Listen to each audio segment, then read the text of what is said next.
Nos hemos trasladado hasta uno de los barrios más frecuentados de Madrid, Malasaña. Aquí podemos encontrar de todo y Cup3 ha dado con Miguitas, la única pastelería canina de toda España. ¿Nos acompañáis a verla? Eran 1, 2 y 3, los famosos mosqueperros. El pequeño D'Artagnan siempre va con ellos. A mis fotos lobos son los 3 mosqueperros. Sus hazañas más de 1000 nunca tienen. Los perros pueden tomar prácticamente de todo.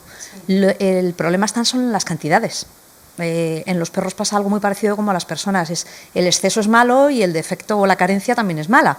Entonces, es cierto que el azúcar en grandes cantidades, la sal, las cebollas, los ajos, todo esto en grandes cantidades pueden ser muy perjudiciales para su salud a la larga.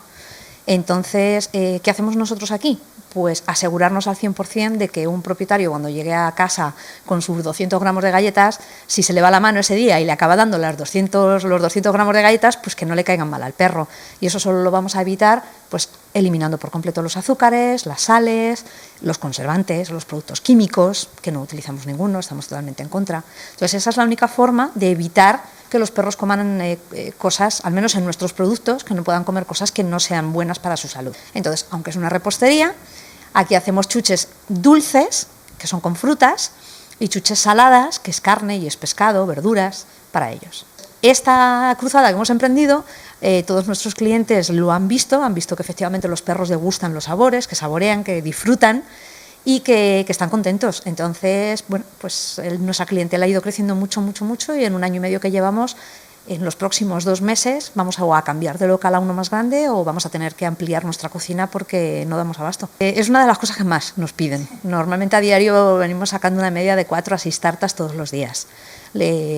Tenemos tartas de 2 tipos, las decoradas, que son monísimas, como las de las personas, y luego hacemos unas tartas especiales para poder enviar por mensajería a toda España. Entonces, pues bueno, las tartas... Celebrar el cumpleaños del perro, todo el mundo se piensa que el perro no se entera y que es una tontería nuestra. Bueno, pues los perros son seres sociales, tienen un comportamiento social muy similar al nuestro y ellos entienden perfectamente cuando les estás montando un día especial, lo ven como tal, se ponen contentos, se ponen muy nerviosos, cuando ven la tarta babean como locos porque saben que eso es para ellos y la disfrutan. Por lo que, bueno, a fin de cuentas, pues es una forma de disfrutar con tu compañero canino.